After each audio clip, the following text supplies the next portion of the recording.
Hey guys, this is a short video. There's not many videos on YouTube showing the 472 Cadillac and the DeVille or El Dorado. This is a 1968 472 cubic inch engine with the front wheel drive 400 transmission and a 1968 El Dorado, which is pretty rare. All options. When I got it, it didn't run at all. I changed out all the ignition, did some other things to it. I probably put 4 hours in it so far, and I got it running flawless. I mean,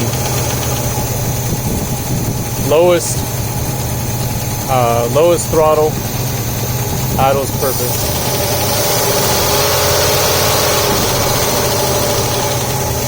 I think it's leaking some through the gasket on the carburetor.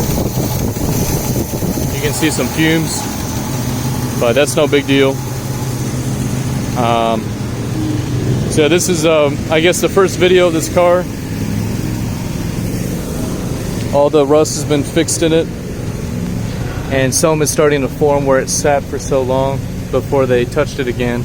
I got all the chrome.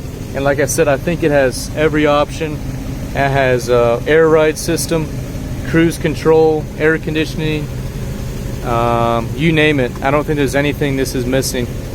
And if you have any info on it or advice, just feel free to comment, subscribe. This is an unedited photo. I just got it running. I'm really excited about it. Hope you guys enjoyed the video. If you liked it, please like and subscribe.